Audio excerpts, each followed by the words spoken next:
여러분들은 교회에 대해서 어떠한 생각을 가지고 있으십니까? 그렇다면 반대로 세상 사람들은 교회에 대해서 어떠한 생각을 갖고 있을까요? 참 가슴 아픈 모습이지만 가끔씩 미디어를 통해서 이 교회의 문제점들을 방송해 줄 때가 있습니다. 세상에 공익을 끼치는 종교가 맞느냐며 비아냥거리기도 하죠. 극소수임에도 목회자와 성도들의 부패와 비리 등을 중점적으로 보여주기도 합니다. 물론 때론 본질과는 왜곡된 부분들이 있기도 하죠. 여러분, 한국 교회에 대한 통계 자료를 보면요, 90% 이상의 목회자들은 생활고에 시달리고 있습니다. 또한 이웃과 나라를 위해 말없이 헌신하며 봉사하는 성도들도 참 많이 있습니다. 그럼에도 불구하고 일부 몇 개 교회들의 그릇된 모습만을 보고 한국 교회와 목회자 그리고 성도 전체를 매도하는 것은 이 방송의 공정성과 균형을 잃어버린 언론의 횡포라고 할 수 있습니다. 그러나 또한 우리들이 간과할 수 없는 것은 이러한 방송들을 단순히 종교적인 탄압이며 조직적인 음해라고 주장하기에도 설득력은 없어 보입니다. 왜냐하면 세상 사람들에게 비춰진 이 교회의 모습은 주님이 세우신 교회의 본질과는, 성경이 말하는 교회의 사명과는 너무나 거리가 멀게만 느껴지기 때문인 것이죠. 즉 세상 사람들에게 교회는 자본주의에 길들여진 본인들과 똑같이 물질과 욕망을 추구하는 이기적 집단으로 이해하고 있다는 것입니다. 이러한 상황 속에서 오늘날 한국교회는 주님이 세우신 그 목적에 따라 세워져 가고 있으며 희생과 헌신과 섬김과 봉사를 최고의 가치로 여기며 주님께서 원하시는 그 교회를 세워가고 있는가를 우리는 날마다 스스로에게 반문해 봐야 될 것입니다. 여러분, 진정으로 중요한 것은 누가 뭐라 해도 교회는 우리 시대의 희망이며 민족의 소망입니다. 때론 교회가 망망대해에서 고장난 배처럼 표류한다 할지라도 언제나 시대를 밝히는 희망으로 세워지기 위해서 주께서 원하셨던 그 교회로 날마다 만들어져 가야 한다는 것이죠. 근래 몇십 년 동안 교회론에 있어서 최대의 화두는 건강이었지만 지나온 세기 동안 최대 관심은 성장이었습니다. 그러나 이 성장에 나타난 수많은 역기능을 겪게 됨으로 인해 주님의 교회가 어떻게 건강하게 성장해야 할 것인가에 대해 관심을 가지게 된 것은 참 감사한 기도 제목이죠. 여러분, 때로는 우리들 중에 신앙생활을 하면서 교회가 어떻게 이럴 수가 있어 라고 말하면서 교회를 원망하거나 불평하는 성도들이 있을 수 있습니다. 그러나 그것은 여러분, 우리들이 마치 누워서 자신의 얼굴에 침 뱉는 것과 똑같은 것입니다. 왜냐하면 교회는 단순히 조직체가 아니라 예수 그리스도 안에 부름받은 하나님의 백성들이 함께 모여서 유기적으로 공동체를 이루어가고 있기 때문인 것이죠. 그러므로 교회는 건물로서만 존재하는 것이 아니라 우리 한 사람 한 사람들이 함께 모여서 주님의 몸을 유기적으로 이루어가는 것입니다. 여러분, 우리 한 사람 한 사람이 바로 주님의 교회입니다. 예수님께서 교회를 사랑하신다는 것은 교회 건물만을 사랑하신다는 것이 아닙니다. 교회 공동체로 부름받은 우리 모두를 사랑하시고 우리를 위해서 자신의 생명을 십자가에 내어 주시사 그 보혈의 피로서 하나님의 교회가 세워진 줄 믿습니다. 오늘 본문의 말씀을 통해서 다시 한번 교회가 무엇인지 참된 본질과 사명을 발견하는 은혜의 시간이 되기를 소망합니다. 첫 번째로 우리 영도교회는 하나님의 영광이 가득한 교회가 되어야 합니다. 또 하나님의 영광이 가득한 교회이어야만 합니다. 오늘 본문은 예수님의 사역 가운데 중요한 전환점을 이루는 질문에서 시작되죠. 예수님께서 제자들에게 질문합니다. 너희는 나를 누구라고 하느냐? 그러자 베드로는 주는 그리스도시요 살아계신 하나님의 아들이십니다 라고 고백을 합니다. 그리고 18절을 통해서 예수님께서는 이 베드로의 신앙 고백 위에 교회를 세우겠다고 약속을 해주시죠. 여러분, 이 베드로는 헬라어로 페트로스, 반석은 페트라입니다. 이걸 헬라어로 읽을 때는 별 문제가 없습니다. 너는 베드로인데 너의 신앙 고백 위에 세운다는 것은 우리가 뭐라 할 것이 없죠. 그런데 이 말씀을 헬라어가 아닌 예수님께서 말씀하신 아람어로 바꾸면요, 페트로스, 페트라, 이 두 단어가 다른 것 같지만 똑같은 의미의 단어입니다. 페트로스도 아람말로 번역하면 게바, 페트라도 아람말로 번역하면 게바의 뜻을 가지고 있습니다. 즉 너는 게바라, 이 게바 위에 교회를 세우겠다라고 말씀하신 것이죠. 그래서 로마 교황 측은 이 교회의 교황권을 베드로가 받았기 때문에 베드로의 교황권을 물려받은 교황들이 모든 권세를 받았다고 하죠. 그래서 이 구절은 가톨릭과 개신교 사이에 신학적인 논쟁을 불러일으키는 구절이기도 합니다. 그러나 우리들은 이 점에 동의할 수가 없죠. 오늘 본문 뒷단락을 보시면 베드로가 어떻게 하고 있습니까? 주는 그리스도시요 살아계신 하나님의 아들입니다 라고 고백하면서 하나님의 뜻과 계시에 순종하는 사람처럼 보여주지만, 예수님께서 교회를 세워가는 방식으로 십자가상의 죽음의 길로 가시려고 하자 베드로는 절대로 십자가에 달리시면 안 된다면서 예수님을 책망하죠. 그래서 베드로는 예수님께 어떻게 혼인합니까? 사단아, 내 뒤로 물러나라라고 혼인합니다. 그러니까 베드로는 계시의 통로로 서 있는 동시에 사단의 도구로 전락하는 모습을 보여줍니다. 그러니까 우리들은 이 부분만 보아도 베드로가 교회의 기반이 아니라는 것을 쉽게 알 수 있죠. 예수님께서 베드로의 신앙 고백 위에 나의 교회를 세우겠다고 말씀하신 것은 가톨릭에서 말하는 것처럼 베드로 위에 세운다고 생각해서 베드로의 권위를 인정하는 것이 아니라 주는 그리스도시요 살아계신 하나님의 아들이십니다는 이 베드로의 신앙 고백 위에 세워지는 것입니다. 복음서에 교회라는 용어가 등장합니다. 한자로 교회를 풀었으면 어떻습니까? 가르칠교, 모일회를 씁니다. 그래서 어떠한 단체라는 느낌을 강하게 가지게 되는데요, 교회는 여러분 단순히 모임, 단체, 조직이 아니라 부름받은 하나님의 백성들이 모여 예수 그리스도를 머리로 삼아 그 몸으로 세워지는 구원받은 백성들의 모임입니다. 오늘 말씀 18절에서 내가 이 반석 위에 내 교회를 세우리니 라고 말씀하십니다. 그 누구의 교회도 아닌 예수님께서 세우신 교회입니다. 예수님께서 세우신 교회이기 때문에 교회에는 하나님의 영광이 있습니다. 예수님께서 십자가와 부활로 교회를 세우셨습니다. 여러분, 사람이 세운 교회가 아닙니다. 예수님께서 교회를 세우셨기에 교회의 주인은 예수 그리스도이십니다. 그러기에 사람이 교회의 주인이 될 수 없다는 것 명심하셔야 합니다. 예를 들면 몇몇 사람이 마음이 모아서 자, 우리 교회 개척하자 그러면서 세를 얻고 교회 간판을 달았다고 해서 온전한 교회라고 말할 수 있을까요? 아니라는 거죠. 그 교회의 주인이 예수님인지 예수님께서 다스리고 통치하시고 있는지를 언제나 물어보아야 한다는 것입니다. 예수님보다 앞서거나 내세울 게 있어서는 안 됩니다. 레오나르도 다빈치를 다 아시죠?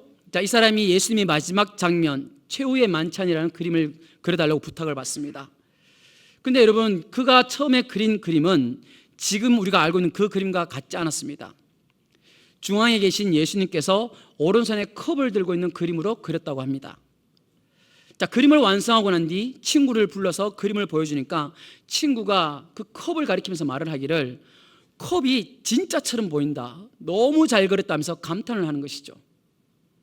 자, 그러자 그 모습을 꼼꼼히 지켜본 다빈치는 친구가 돌아간 다음에 예수님의 모습을 바꾸어 버립니다. 컵을 평범하게 다시 그리고 예수님의 손이 탁자 위에 얹힌 모습으로 다시 그렸다고 하죠. 왜요? 컵이 예수님보다 돋보여서는 안 된다고 생각하기 때문입니다. 사랑하는 여러분, 교회는 어떠한 사람이나 어떠한 조직이라도 드러나서는 안 됩니다. 교회에는 예수보다 앞선 것은 없습니다. 여러분, 교회가 왜 영광스럽습니까? 음부의 권세가 이길 수 없기 때문입니다. 세상의 권세들이 교회와 성도들을 핍박하는 수많은 어려움들이 있었지만 그럼에도 불구하고 교회는 든든히 세워져 가고 있습니다. 예를 들면요, 중국의 예를 들어볼까요? 모택동 정권이 세워지면서 교회의 문을 닫았습니다. 1966년부터 10년간 이어진 문화 대혁명 때는 정치와 사회와 사상과 문화의 개혁운동이라고 말을 했지만 사실상 어떻습니까? 공산주의 국가를 건설하기 위해 선교사들을 핍박하고 그리스도인들의 집을 약탈하고 고문하고 죽였습니다. 신학교를 파괴하고 모든 신학서적을 불태우는데 3일이나 걸렸다고 합니다. 중국에서 건물로서의 교회는 모두 사라졌습니다. 그러나 개방 이후에 중국의 현재 교회는 수만 개가 존재하고 있고요. 2030년에 중국의 기독교 인구가 2억 4천만 명이 될 것이라고 미국의 연구기관에서 발표하기도 하였습니다. 중국에서 그토록 핍박하였음에도 교회가 사라지지 않는 이유는 주님이 세우신 교회이기 때문입니다.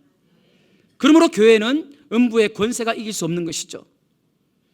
그러나 사람이 주인이 된 교회는 어떻습니까? 하나님의 영광이 머물지 않고 나타나지도 않습니다. 사람이 세운 교회들은 이 세상에 조종받고 계속해서 서로 분열하고 나뉘어집니다. 어떻습니까? 소위 목사파, 장로파, 집사파끼리 서로 싸웁니다. 고린도 교회 안에 폐단이었던 바울파, 아볼로파, 게바파, 그리스도파처럼 자신들의 주장이나 자신들의 스타일에 따라 당파를 만들어서 교회를 사당화시키려고 합니다. 심지어 목사를 또 그렇게 만들려고 합니다. 본인 스타일대로 본인이 원하는 대로 목회하면 우리 목사님 참 좋은 목사님, 아니면 어떻습니까? 없는 말도 만들어내어서 비난하고 쫓아내고 본질도 아닌 비본질의 목숨을 건다는 것이죠. 그래서 여러분, 제가 부탁드리는데요, 저 앞으로 미리 말씀을 드리는 겁니다. 만남을 가지실 때에 누구를 흉보거나 누구를 비난하거나 뒷담화 하실 거면 저에게 전화도 하지 마시고 저와 만나지 않았으면 좋겠습니다. 이 말이 무슨 뜻인지 아시죠? 참 목사님 이제 우리랑 안 만난데, 그런 뜻이 아닌 거 아시죠? 그런 얘기를 듣고 있는 제 마음은요, 너무너무 불편합니다. 누가 잘 있니? 누가 어떠했니? 그런 걸 알면 목회하는데 도움이 된대요. 글쎄요, 도움이 될까요? 교회 역사를 빨리 알 수 있고 더 빨리 교회를 파악할 수 있다면서 본인은 쏙 뺀 채 다른 사람들을 향해서는 흉을 보죠. 그런데 이상하게도요, 그런 분들한테 흉 보지 맙시다, 욕하지 맙시다, 우리 함께 같이 기도하면서 함께 같이 세워갑시다 라고 권면을 하면은 권면을 권면으로 받지 않고 자신을 무시했다고 또 상처받았다고 말을 합니다. 여러분, 어떻게 하면 좋을까요? 그렇게 다른 사람을 욕하고 다른 사람들이 비난하는 사람들의 말을 무조건 제가 다 들으면서 그들이 말을 할 때마다 네 이렇게 하는 것이 지혜로 모습일까요? 아니면 성경대로 권면하거나 가르치면 오히려 저의 적이 될 수 있기 때문에 가르침이나 권면은 해서는 절대로 안 되는 것일까요? 또는 목사님이 개척했다고 목사님이 교회의 주인인 줄 압니다. 장로님, 집사님들이 헌금 많이 해서 교회를 세웠다고 장로님과 집사님들이 교회 주인 노릇을 합니다. 여러분, 이러한 교회들은 성도가 1000명, 10,000명, 10만 명이 모인다고 할지라도 영적인 능력은 없습니다. 하나님의 영광이 나타나지 않습니다. 음부의 권세를 이길 힘도 없습니다. 그러므로 교회가 하나님의 말씀의 원리에 따라서 세워지지 아니하고 인간의 생각과 세상적인 가치관에 따라서 교회를 세워갈 때 음부의 권세들이 교회를 장악하는 것입니다. 교회 안의 분열과 갈등, 인간의 욕망이 지배하게 될 때에 교회는 여러분, 주님의 집이 아니라 강도의 구렬이 되는 것입니다. 에베소서 4장에서 말씀하시죠. 오직 사랑 안에서 참된 것을 하여 범사에 그에게까지 자랄지라. 그는 머리니 곧 그리스도라라고 말씀합니다. 예수 그리스도의 장성한 분량에까지 우리가 자라는 것, 성장하는 것, 성숙해 가는 것이 바로 교회의 목적입니다. 여러분, 교회가 계속해서 하나님의 영광을 나타내기 위해서는 구원받은 성도들, 우리들이 믿음 안에서 자라가야 된다는 것이죠. 그때 음부의 권세가 이길 수 없습니다. 즉, 하나님께서 교회의 주인이시기에 하나님의 교회를 지키신다는 것입니다. 이것은 우리들에게 여러분 얼마나 복된 소식인지 모릅니다. 예수님께서 교회의 주인이시지만 사람들에게, 그러니까 우리들에게 맡기셔서 잘 다스리라 하시는 것이죠. 그런데 어떻습니까 여러분? 사람이 연약하고 어리석다 보니 자신의 생각만이 옳다고 여겨서는 서로 부딪히게 되고, 그래서 때로는 교회가 힘들 때도 있는 것이죠. 그런데 여러분, 그런 상황에서도 우리가 기뻐하고 감사할 수 있는 것은 주께서 우리 영도교회를 지켜주신다는 것입니다. 이것이 바로 교회의 능력이며 주님께서 세우신 교회의 영광스러운 모습인 것입니다. 자, 두 번째는 우리 영도교회는 말씀의 능력이 넘쳐나는 교회이어야 합니다. 19절에서 예수님께서는 베드로에게 천국 열쇠를 준다고 하시죠. 이것은 베드로 개인에게 주었다는 것이 아니라 주는 그리스도시요 살아계신 하나님의 아들이라고 고백하는 하나님의 백성들에게 교회에 주어졌다는 것입니다. 베드로와 다른 사도에게만 준 것이 아니라 모든 세대들과 교회에게 위탁하신 것입니다. 여러분, 열쇠는 권세를 의미합니다. 천국을 열 수 있는 열쇠입니다. 아무리 좋은 집에 살아도 열쇠가 없으면 못 들어가죠. 요즘은 전자식 다이얼이다 보니 열쇠 역할을 하는 그 비밀번호를 모르면 열 수가 없습니다. 자동차도 동일하지 않습니까? 열쇠가 없으면 운행을 할 수 없습니다. 이처럼 하나님께서 예수 그리스도를 주로 고백하는 하나님의 백성들에게 주신 그 권세가 무엇이냐면 그리스도의 몸된 교회가 하나님의 말씀을 선포하고 해석하고 가르치는 직무로 주셨다는 것입니다. 천국 열쇠는 예수 그리스도께서 가지고 계시는 열쇠입니다. 그래서 요한계시록 3장을 보시면 빌라델비아 교회의 사자에게 편지하라. 거룩하고 진실하사 다윗의 열쇠를 가지시니 곧 열면 닫을 사람이 없고 닫으면 열 사람이 없는 그가 이르시되라고 말씀하시죠. 이 천국 열쇠를 예수님의 영광스러운 교회에 주셨다는 겁니다. 즉 천국 열쇠를 가졌다는 것은 하나님의 말씀을 올바로 선포하고 가르치고 나누는 것이 천국을 여는 것입니다. 하나님께서 교회에 주신 가장 놀라운 특권인 것이죠. 말씀의 가르침을 통해서 복음의 비밀을 깨닫고 그래서 하나님께서 나를 이토록 사랑해 주시는구나. 하나님께서 나 같은 죄인도 받아주셨고 또 용서해 주셨고 내 인생을 이렇게 변화시켜 주셨다는 이 고백을 말씀의 가르침과 나눔을 통해서 깨달을 수 있도록 천국 열쇠를 주신 것이죠. 성경에 나타난 교회의 원형이라고 할 수 있는 초대교회 공동체는요, 성령 충만을 받고 난 뒤에 어떻게 되었습니까? 사도행전 2장을 보시면 사도의 가르침을 받아 서로 교제하고 떡을 떼며 오로지 기도하기를 힘썼다라고 말씀합니다. 그러니까 초대교회 성도들은 성령 충만만 하면 무조건 장땡이야라고 말하고 끝난 것이 아니라 사도들을 통해서 하나님의 말씀을 끊임없이 배웠다는 것입니다. 복음의 진리를 깨닫고 복음의 능력을 경험하였습니다. 이것이 초대교회의 폭발적인 힘이었습니다. 여러분, 교회는 말씀의 권세를 가진 공동체입니다. 하나님의 말씀을 선포하고 가르치고 깨달아 아는 것이 천국을 여는 것입니다. 하나님의 말씀을 가르치고 섬기는 것을 사도같이 특별한 사람에게만 주어진 것이 아닙니다. 이 천국 말씀은 예수를 주로 고백하는 모든 사람에게 주어진 특권입니다. 구약시대에는 만나가 하늘에서 내려서 이스라엘 백성들의 양식이 되어 주었죠.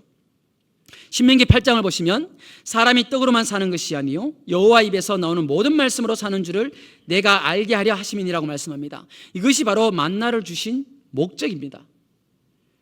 구약시대 누구에게나 내려진 만나가 하나님의 말씀을 상징하는 것이죠.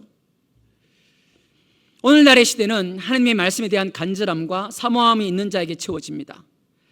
말씀을 통해서 가르침을 받고 성령의 능력을 통해서 그 말씀이 깨달아질 때 하나님은 우리에게 능력을 주시는 것입니다. 하늘 문을 열 수 있는 천국 열쇠를 주실 줄 믿습니다. 그러나 여러분, 우리들은 어떻게 될까요? 우리들은 주일날 이렇게 한 번 모여서 예배 드리며 설교를 듣는 것으로 만족해서는 안 됩니다.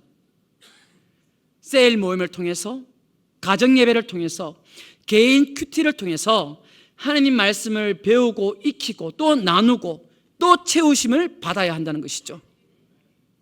그러할 때에 우리들의 영혼은 건강하게 되며 하나님이 살아계심을 경험하게 되는 것입니다. 그러할 때에 교회에 하나님의 영광이 나타나는 줄 믿습니다. 자, 세 번째, 우리 영도교회는 함께 교제하고 기도하는 교회이어야 합니다.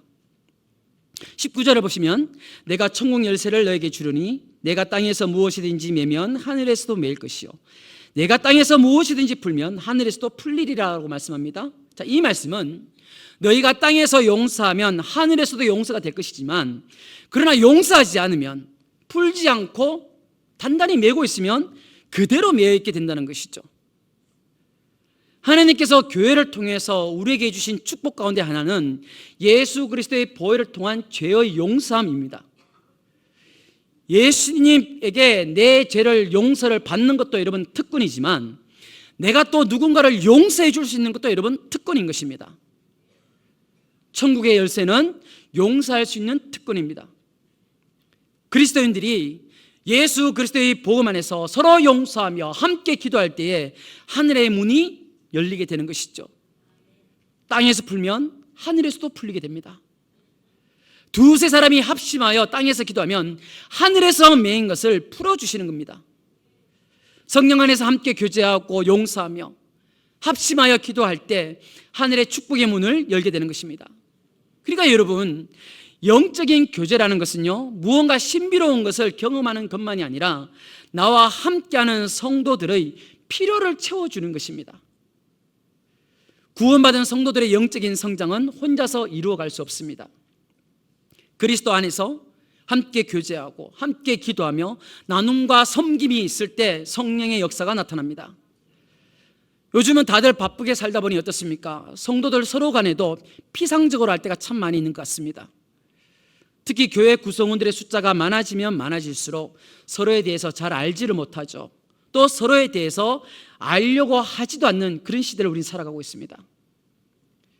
저 성도가 무엇 때문에 아파하고 고민하는지 알 수 없는 모습들, 이것은 여러분 성도의 교제라고 말할 수 없습니다. 여러분, 우리들은 성령 안에서 한 형제요 가족입니다. 여러분, 건강한 가족은 상처를 주지 않는 것이 아니라 그 상처까지도 끌어안을 수 있는 힘을 가진 가정이 건강한 가족입니다. 우리 교회가 서로 간의 아픔을 함께 끌어안고 공감하면서 간절히 기도할 때에 하늘문이 열릴 줄 믿습니다. 아무리 천국 열쇠를 갖고 있다고 해도 사용하지 않으면 문을 열고 들어갈 수가 없는 법이죠. 예수님께서 핏값으로 주고 산 것이 바로 교회입니다.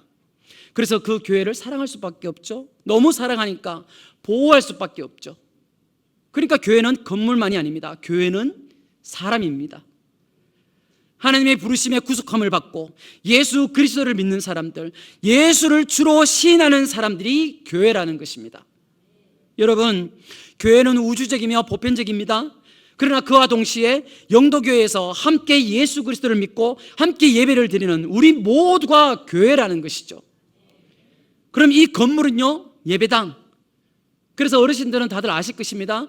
옛날에 그 교회를 보면 교회 건물 정중간에 무슨 예배당이라고 있죠. 그런 현판이 걸려있지 않습니까? 그런데 여러분, 주의해야 할 점이 있습니다. 교회는 사람이라는 게 변함없는 진리이지만 사도 바울은 고린도 교회에 편지를 쓰기 전까지는 교회론에 대해서 어찌 보면 좀 열려있는 생각을 가졌습니다. 그런데 고린도 교회를 보는 순간 교회에 대해서 엄격해지는 것이죠. 사도 바울은 고린도 교회와 고린도에 있는 하나의 교회를 말합니다. 즉 사도 바울도 예수 믿는 사람들이 교회라는 것을 인정합니다. 그런데 문제는 고린도 교회가 서로 미워하고 나누어지는 것이죠. 서로가 싸우면서 서로를 향해서는 저 사람들은 사단의 자식들이라고 말을 합니다. 교회 공동체에서 저 사람만 없어지면 돼라고 말할 정도로 심각해지자 그때부터 사도 바울은 교회의 정의를 바꿔버립니다. 자기들끼리 파를 나누어 바울파, 게바파 등으로 모여서 교회라고 하니까 바울은 그게 교회가 아니다. 너희가 진정으로 하나가 될 때에 그게 참된 교회라고 합니다. 그게 바로 고린도에 있는 교회라는 말씀인 것이죠. 그러니까 여러분, 나 한 사람도 교회야, 서너 명이 모여있어도 교회야 이렇게 말을 하니까 사도 바울이 말하기를 아니야, 너네는 교회가 아니다. 교회가 하나가 되지 못하면 교회가 아니다 라고 지금 말을 하고 있는 것이죠. 여러분, 서로 미워하고 있습니까? 교회 아닙니다. 주일날 얼굴도 보기 싫은 사람, 부딪히기 싫은 사람, 아는 척 하기 싫은 사람이 있습니까? 교회 아닙니다, 여러분. 이게 바로 사도 바울이 두 번째로 정의해주고 있는 교회라는 것이죠. 너희들이 나누어져 있는 교회를 교회로 인정하지 않겠다는 겁니다. 이건 여러분 매우 중요합니다. 고린도전서 3장을 보시면 너희는 너희가 하나님의 성전인 것과 하나님의 성령이 너희 안에 계시는 것을 알지 못하느냐라고 말씀하죠. 너희들이 각자 교회라고 말은 하면서 따로 놓는 게 아니라 전체가 합쳐서 하나의 교회가 되어야 한다고 전해주면서 교회는 절대로 나뉠 수 없음을 강조하고 있는 것입니다. 교회는 하나 되는 게 굉장히 중요합니다. 예수님께서도 여러분 마지막 십자가에 달리시기 전에 대제사장적 기도를 간절하게 드렸죠. 그 기도 중에 중요한 주제가 이것이었습니다. 아버지여, 저들을 하나 되게 해주십시오. 제자들은 서로가 내가 너보다 낫지 이런 생각을 다 갖고 있었습니다. 잠시 뒤에 예수님께서 왕이 되기만 하면 너는 허드렛 일을 하게 될 것이고 내가 높은 자리에 앉게 될 것이라고 생각하였던 거죠. 서로가 사람과 섬김의 대상이 아닌 경쟁과 시기의 대상으로 바라보았다는 겁니다. 그 모습을 보시고 예수님께서는 너무 속상하셔서 마지막에 기도하실 때 저들이 하나 되게 해달라고 기도하시며 전제 조건을 답니다. 그 전제 조건이 무엇입니까? 우리가 하나 된 것 같이. 여기서 말하는 우리는 누구입니까? 성삼위 하나님이십니다. 성부, 성자, 성령. 성삼위 하나님께서 온전히 하나가 되신 것처럼 저 제자들도 하나가 되게 해 주십시오. 여러분, 예수님께서 이 기도를 하시기 이전에는 어떤 말씀을 전해주셨습니까? 너희가 서로 사랑해라. 그러면 이 세상 모든 사람들이 너희가 내 제자인 줄 안다. 그러면서 하나 되는 것이 굉장히 중요했기 때문에 하나님도 심각하고 중요하게 기도를 하셨다는 것이죠. 예수님의 겟세마네 기도와 연결해서 생각해 본다면 예수님께서 그토록 간절하게 기도했던 게 무엇입니까? 바로 하나 되는 것이었습니다. 그래서 유명한 설교자인 토미 테니 목사님은 이렇게 말했습니다. 예수님께서 기도하신 것 중에 유일하게 응답되지 않은 것이 하나 있는데 그것은 바로 성도들의 하나됨이다라고 설교하기도 했습니다. 그러면서 계속적으로 말하길 우리들이 하나가 될 때 진정으로 부흥이 온다고 말하고 있습니다. 여러분 잘 들으셔야 합니다. 부흥하면 하나가 되는 게 아니라 하나가 되면 부흥이 온다는 것이죠. 부흥은 여러분 목사님, 전도사님 등 사람에게 달린 게 아니라는 겁니다. 장로님들에게, 권사님들에게 달린 게 아니라는 겁니다. 목사님과 장로님, 집사님, 그리고 권사님, 주일학교 어린 성도에 이르기까지 여기에 있는 우리 모든 성도들이 하나가 되어야만 오는 게 무엇이라고요? 부흥이라는 겁니다. 부흥. 그래서 저는 20살 때 예수님을 인격적으로 만났을 때에 두 가지를 놓고 계속해서 매일마다 기도했습니다. 한 가지는 저는 20살이 되면 결혼을 할 줄 알았거든요. 그런데 결혼을 못했어요. 그래서 하나님 제 배우자가 누구이며 어디에 사는지 모르지만 축복해달라고 그 배우자를 위해서 14년 동안 기도하였습니다. 그래서 하나님께서 만나게 해주신 줄 믿습니다. 그리고 두 번째 기도는 무엇이냐? 하나님 제가 살아 생전에 이 땅에 1907년에 강타했던 그 부흥을 목도하게 해주십시오. 왜냐하면 부흥이 오기가 너무 힘들잖아요. 왜요? 하나가 되기 너무 힘들거든요. 우리 영도교회 모든 성도님들은 하나님 앞에 가는 그날까지 부흥을 목도하시고 가시길 바랍니다. 그런데 많은 사람들은 여러분 번지수를 잘못 찾고 있습니다. 우리 교회 목사님이 설교를 기차게 잘하면, 우리 교회에 재정이 많으면, 우리 교회에 좀 더 좋은 프로그램과 환경이 주어진다면 부흥하는 줄 착각하고 있습니다. 여러분 이러한 요건이 잘 갖추어져도 부흥 안 할 수 있습니다. 왜 그렇습니까? 하나가 되지 못하기 때문인 것이죠. 우리들은 서로가 상대방을 보면서 무슨 독심술을 다 가지고 있으신지 선입견을 가지시고 혼자 다 판단하지 않습니까? 그렇게 되면 교회는 여러분 절대로 부흥하지 않습니다. 뭔가 좀 되는 것 같다가도 안 되는 것입니다. 새 건물 지어서 좋다고요? 프로그램 잘 돌아가서 좀 되는 것 같다고요? 재정이 넉넉해지면 교회가 좀 살만한 것 같다고요? 잠깐은 인간들의 눈에는 보기 좋을지는 모르나 여러분 그래도 와르르 무너집니다. 왜요? 하나가 아니니까. 하나님의 뜻과 비전과 미래에 대한 교회에 주신 방향이 중요한 것인데 내 생각이 더 중요하고 내 불평과 내 원망이 더 중요하고 그러다 보니 어떻습니까? 교회가 일어나는 것 같지만 또 와르르 무너진다는 것이죠. 우리들이 사랑하지 않고서는, 하나가 되지 않고서는 일어설 수 없는 것입니다. 여러분 좋은 교회, 건강한 교회는 혼자가 아니라 함께입니다. 함께. 구원받은 성도들은 혼자서 믿음 생활하지 않고 교회 공동체에서 함께 살아갑니다. 에베소서 2장을 보시면 바울이 교회를 설명합니다. 그 중에서 가장 강조하는 것은 함께라는 단어입니다.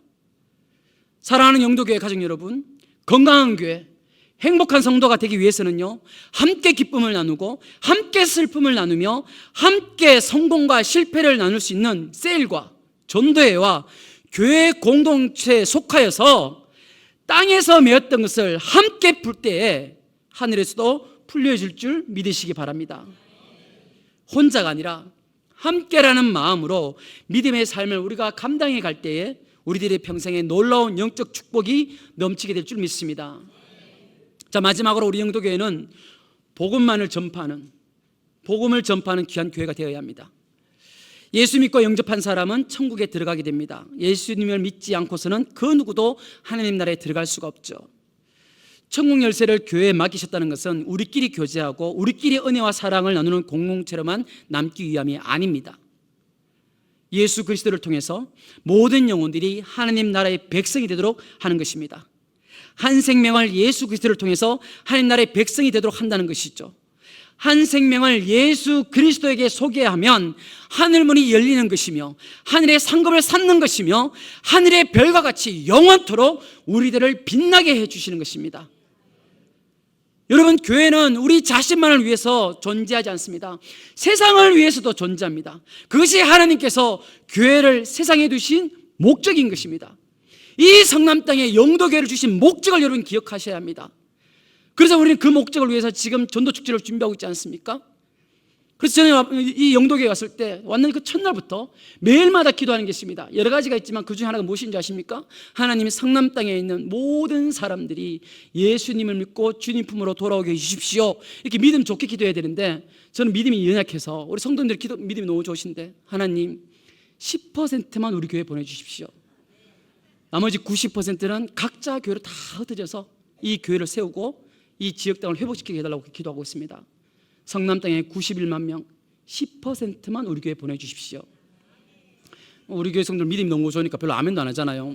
10% 그거 와서 뭐하냐, 뭐 9만 명 와서 뭐하냐 하면 91만 명 다 떼거지로 와야지, 다 이렇게 생각하고 계시죠. 물론 또 성남 땅에서 오시는 분들이지만 다른 곳에서 오시는 분들이 좀 기도하고 있습니다. 하나님, 영인 땅에 107만 인구 중에 10%만 우리 교회에 보내주시고 나머지는 각 지역 교회로 다 흩어져서 그 지역 땅을 변화시켜 주십시오. 광주도 기도해야 되죠. 하나님, 광주 땅에 39만 인구 중에 10%만 보내주십시오.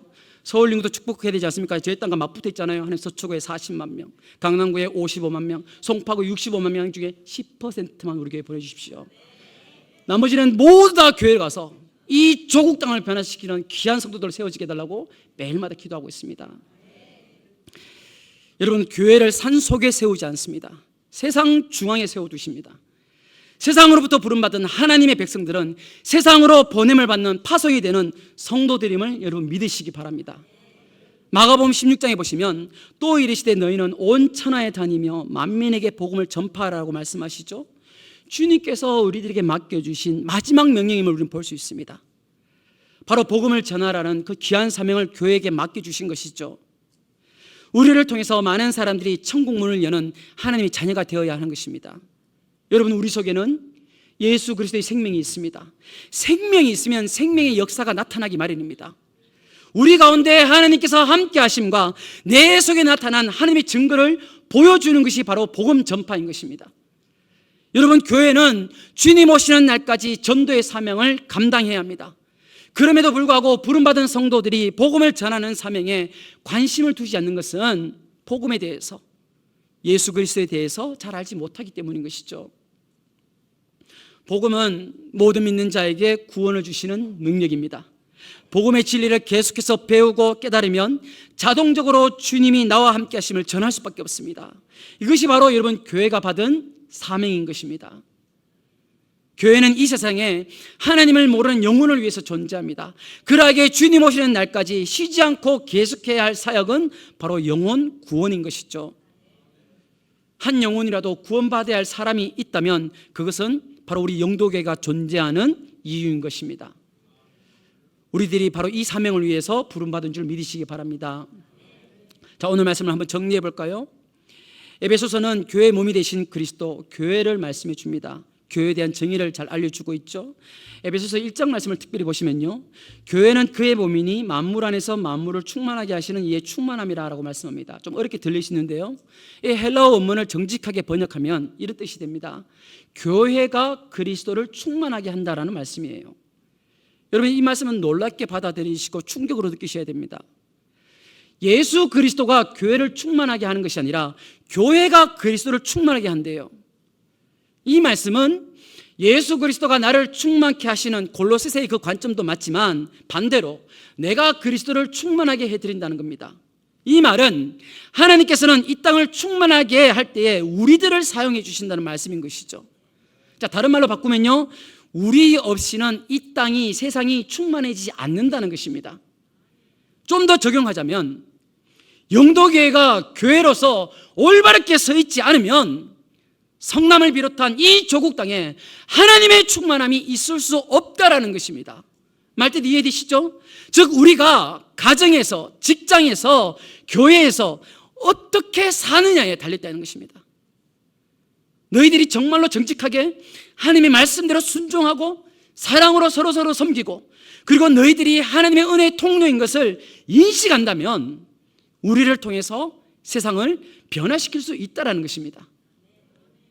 이 구절을 제가 간단하게 설명드렸지만요, 여러분 놀라셔야 됩니다. 이 말은요, 이런 식으로 들으셔야 됩니다. 예수님께서 나는 너희들 없이는 못 살겠어, 너희들 없이는 아무것도 못하겠어, 이런 말씀으로 여러분 들으셔야 돼요. 하나님께서 우리 영도교회 성도들에게 지금 말씀하고 있는 겁니다. 나는 너희들 없이는 아무것도 안 돼. 여러분 이걸 아는 사람은요, 세상을 그냥 대충대충 살 수가 없습니다. 세상 방식과 가치관대로 살아갈 수 없다는 것이죠. 이게 바로 교회입니다. 나 없이는 주님은 충만하시지 못하기 때문에 우리들은 주님의 그 기대대로, 주님께서 원하시는 대로 살아가야 된다는 것이죠. 하나님께서는 성남과 이 조국 땅에 복음의 씨앗을 뿌리시기 위해 먼저 우리들을 부르신 것입니다. 우리들이 세상 사람보다 잘나서 똑똑해서가 아니에요. 우리들을 통해서 이 땅을 변화시키기 위해서 우리들을 먼저 불러주신 것입니다. 그러기에 우리들도 이 믿음의 고백이 멈추지 말아야 하며 날마다 우리는 자라나야 하는 것이죠. 또한 하나님께서는 우리들을 영광스러운 주님의 교회에 귀한 성도로 불러주셨습니다. 우리들이 영도교회 건물의 기둥이 되고 작은 벽돌 한 개 한 개가 되어서 서로 연결되어서 함께 지어져가는 영적인 가족으로 부르신 것입니다. 그러나 지상의 모든 교회는 완전하지가 않죠. 여러분 당연히 그렇습니다. 세상의 모임은 자신의 이익을 위해서 가는 곳이지 않습니까? 자기에게 이익이 들어오지 않으면 안 가면 그만이에요. 하지만 이런 교회는 그런 것이 아닙니다. 너무나 다양한 사람들이 모였기 때문에 때로는 불협화음이 당연히 있을 수 있죠. 별것도 아닌 것을 가지고 오해하고 상처를 받을 수도 있는 곳이 여러분 교회입니다. 그럴 때마다 여러분 저 사람만 없으면 우리 교회가 조용해질 텐데 이렇게 말을 하면서 저 사람이 좀 떠났으면 좋겠다 그렇게 생각을 하시죠. 그런데 여러분 막상 그 사람이 떠나면 어떻습니까? 또 새로운 다크호스는 나타나기 마련입니다. 여러분 하나님께서는 그 사람도 우리 교회 공동체에 필요해서 세우신 것을 여러분 잊으셔서는 안 됩니다. 올바른 부모라면 어떻습니까? 자기 자식이 속을 썩인다고 해서 저놈만 없으면 우리 가정이 좀 편안할 텐데 귀신은 많아 저놈 안 잡아가고 이렇게 말하는 부모는 없습니다. 왜냐하면 끊을 수 없는 가족이기 때문인 것이죠. 우리 교회 생활도 때로는 힘들 때가 있습니다. 주님을 더 잘 섬기기 위해서 봉사하다가 충성하다가 시험에 빠지기도 하고요. 나에게 아픔을 주는 성도들을 만날 수도 있습니다. 매사에 물귀신같이 사사건건 물고 늘어지는 사람도 만날 수 있습니다. 여러분 그런 성도가 보이십니까? 그러면 나의 기도가 필요한 사람이구나라고 생각하시고 하나님께서 나에게 보내주셨다 생각하시면서 기도하시면 되는 겁니다. 교회가요, 여러분 기도하는 대로 다 응답되고 전부 다 성공해서 축복받고 염려와 근심과 걱정이라고는 없는 사람들만 모여서 교회를 꾸려나가면 참 좋은 교회일 것 같죠? 여러분 그런 교회는 더 빨리 부패됩니다. 왜냐하면 모든 게 갖춰졌고 모든 것을 누리고 있기 때문에 기도가 필요 없죠. 그렇기 때문에 그런 교회에서는 기도를 하지 않기 때문에 더 빨리 부패되는 것입니다. 중세교회가 그러하지 않았습니까? 교회는 언제나 아픔과 고통 속에서 울며 회개하고 눈물로 기도하는 성도들이 모여야 복된 교회인 것입니다. 가을꽃은 날씨가 더우면 빨리 시들기 마련이죠. 국화와 코스모스는 바람이 차야 싱싱한 법입니다. 우리들에게 가시 같은 성도들이 있다면 저 사람은 안 된다, 저 사람은 나쁘다, 못됐다 이렇게 하지 마시고 하나님, 저도 옛날에는 저랬습니다. 그런데 제가 살아보니까요, 믿음을 가지보니까요, 다른 방법으로는 고칠 수가 없더라고요. 그러니까 하나님, 저 사람도 하나님 뜻을 알게 해주시고 하나님의 은혜를 경험하게 해주시고 무엇보다 우리 교회의 사명과 목적을 회복할 수 있도록 역사해 주세요라고 기도할 수 있기를 소망합니다. 그럴 때 함께 지어져가는 한 가족이며 하나님께서 이 땅에 교회를 세우신 목적을 이루어가는 것입니다. 우리 영도교회가 단순히 하나님께 한 번의 예배를 드리고 썰물처럼 다 빠져나간다면 교회의 사명을 다하지 못하는 것입니다. 단순히 건물만 세워놓고서 주일학교에 얼마가 모이느냐, 본당에 얼마나 채우느냐, 여기에만 여러분 만족하고 있다면 영광스러운 교회가 아닙니다. 교회는 참된 사명의 본질을 중심으로 말씀을 연구하며 예수 그리스도를 더욱더 알아가야 합니다. 교회는 성령 안에서 서로의 삶을 세워주며 함께 연결되어 서로 격려하며 축복하며 함께 지어져가는 영적인 공동체입니다. 교회는 여러분 기억하십시오. 사회 정의와 윤리적 실천을 부르짖는 곳이 아닙니다. 가난한 자를 구제하고 봉사하는 것만이 궁극적인 목적이 아니라는 것이죠. 교회는 죽었던 영혼을 살려내고 하나님 아버지를 나의 아버지로 부르게 해주시고 내 믿는 성도와 그 막혔던 담이 예수 그리스도의 보혈로 말미암아 복음 때문에 허물어지고 함께 그리스도 예수 안에서 하나님 나라의 한 가족이 되어서 서로 연결되어 함께 지어져가는 영적 공동체가 바로 교회라는 것입니다. 하나님의 사랑인 영도교회는 주님 오시는 그날까지 진정으로 하나님께서 세워가시는 건강한 교회, 행복한 공동체가 되시기를 살아계신 예수님의 이름으로 축복합니다.